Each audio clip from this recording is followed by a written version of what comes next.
I am Alice of KHR Arts and Cloud Orchid Publishing, and today I am going to talk to y'all about my poetry collection, Synesthesia Experimental. So this particular poetry collection is the third in the Synesthesia series that Brian and I have produced through Cloud Orchid Publishing thus far. And how these collections work is basically I just frequently write poems just about whatever, and I have a database that I throw them in. I am up to almost 500 poems now, y'all. It's a lot.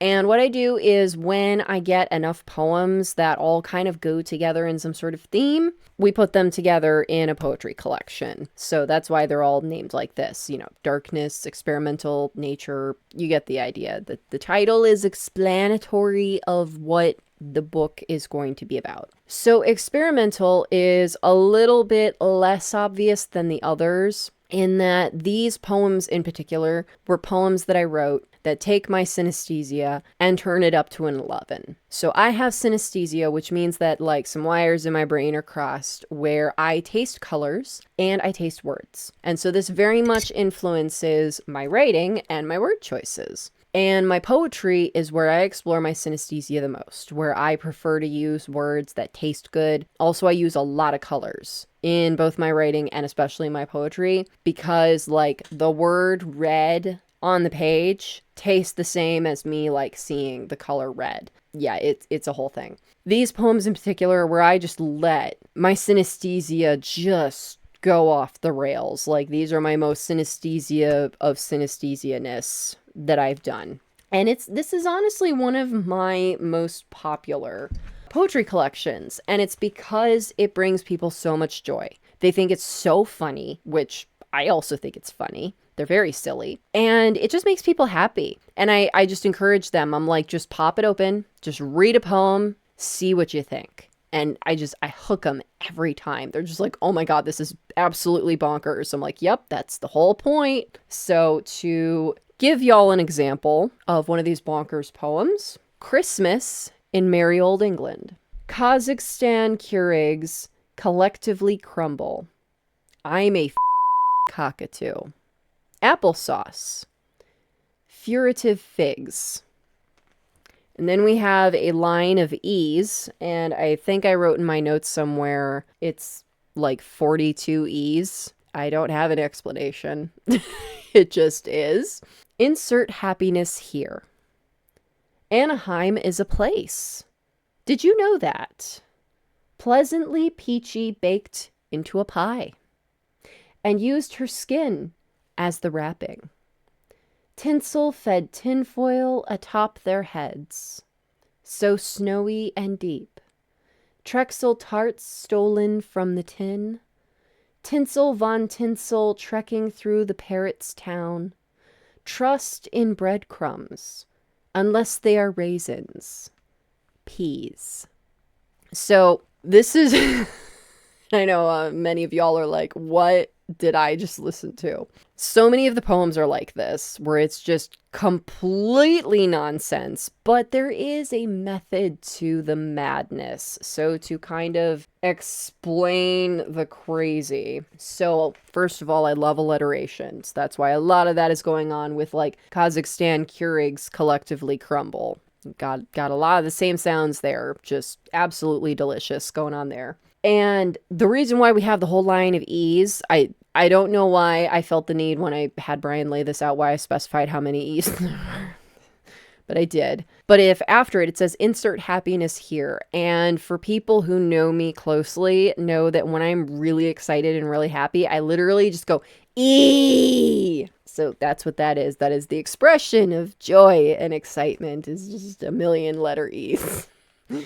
And then my thought process behind Anaheim as a place. Did you know that? My brain decided that Anaheim and Hymen are the same word. I know what they are. I know Anaheim is a place in California, and I know what a Hymen is. But they sound similar, and my brain is just like, yeah, that's funny. Anaheim, Hymen. Hilarious. So, yeah, that's what that's about.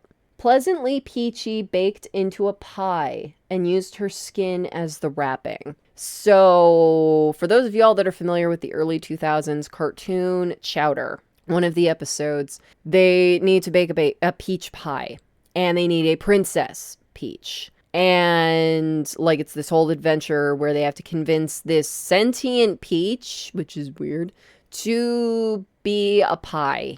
And I always thought that was kind of weird, and like she like consents. She's like, "Yeah, I want to be the most delicious peach pie ever. That sounds great." I just always thought that was so weird. And so that's what that's about. And then tinfoil, tinsel fed tinfoil atop their heads. So this is referencing like, you know, tinfoil hat sort of thing, but also like that tinsel is like that sparkle stuff you like put on a Christmas tree. And to me, it always looked like they're putting tinfoil on a Christmas tree. And I'm like, I don't understand. This is weird. And my brain just decided these go together. Like, yeah. Lower down, we've also got tinsel tarts stolen from the tin. So again, this reference to tinsel and tin and tinfoil. These things all go together for me in my brain. And then Tinsel Von Tinsel is trekking through the Parrot's Town again. We're talking about tinsel. Trust in breadcrumbs has to do with the parrot, that Polly want a cracker, breadcrumbs. And the next line, unless they're raisins. We then jump from breadcrumbs to cookies and like, don't trust chocolate chip cookies because they might be oatmeal raisin.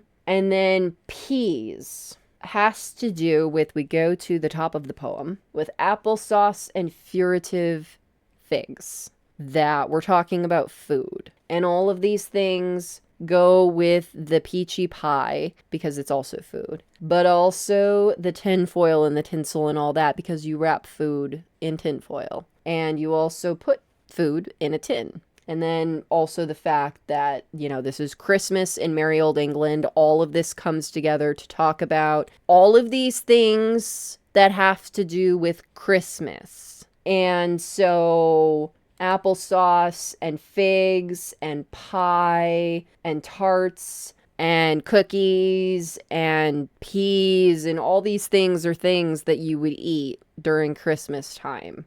And so we have So Snowy and Deep is the main tie-in for that. It's snowy and it's Christmas, and, you know, tins of tarts for Christmas and things like that. So yeah. So for my poems, none of it's planned. I don't actually actively think about any of these things like, oh yeah, this would be really good and we're going to tie that in and blah, blah, blah. None of this goes into the actual process of me writing this stuff. I am not even conscious of what I'm writing when I write it, when I write poetry. I literally sit in front of the keyboard and my brain just takes the driver's seat. It's just like, a poem is happening, and I'm like, okay. And I just document the poem happening, and then I read it over when it's done, and I'm like, well, that's a thing. I did that, I guess.